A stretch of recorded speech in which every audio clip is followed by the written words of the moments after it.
ত্রয়োদশ জাতীয় সংসদ নির্বাচনের প্রচারণায় অংশ নিয়ে ভোটারদের দ্বারে দ্বারে যাচ্ছেন বিভিন্ন দলের প্রার্থীরা, দিচ্ছেন নানা প্রতিশ্রুতিও। ঢাকা ৪ আসনের নির্বাচনী প্রচারণা নিয়ে পোস্তগোলা এলাকা থেকে যুক্ত হচ্ছেন সহকর্মী ফরহাদ বিন নূর।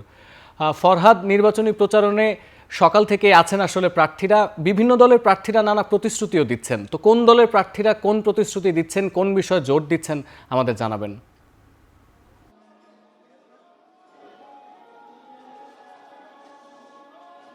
সতীর্থ, ঢাকা ৪ যে আসনটি সেটি হচ্ছে ঢাকা দক্ষিণ সিটি কর্পোরেশনের ৯টি ওয়ার্ড এবং শ্যামপুর এবং কদমতলী থানা মিলিয়ে আসলে এই সংসদীয় আসনটি। আমরা জানি যে এখানে ভোটার হচ্ছে প্রায় ৩.৫ লাখের বেশি এখানে ভোটার রয়েছে এবং আমরা দেখছি যে এখানে সকাল থেকেই কিন্তু বিভিন্ন প্রার্থীরা তারা প্রচারণায় ব্যস্ত সময় পার করছেন। আমরা এই মুহূর্তে পোস্তগোলায় রয়েছে, এখানে দেখছি জামায়াতের ইসলামীর যিনি প্রার্থী তিনি এখানে প্রচারণা চালাচ্ছেন এবং তার নাম যদি বলি সৈয়দ জয়নুল আবেদিন, তিনি প্রচারণা চালাচ্ছেন। এখানে বাসা বাড়িতে বাড়িতে তিনি যাচ্ছেন এবং দোকানপাটগুলোতে যাচ্ছেন এবং তিনি নানা রকম প্রতিশ্রুতি তুলে ধরছেন, বিশেষ করে ন্যায় ইনসাফের বাংলাদেশ গড়বার জন্য, দুর্নীতিমুক্ত বাংলাদেশ গড়বার জন্য সেই প্রতিশ্রুতিগুলো তিনি দাঁড়ে দাঁড়ে গিয়ে দিচ্ছেন এবং তিনি বলছেন যে তিনি ব্যাপক সাড়া পাচ্ছেন।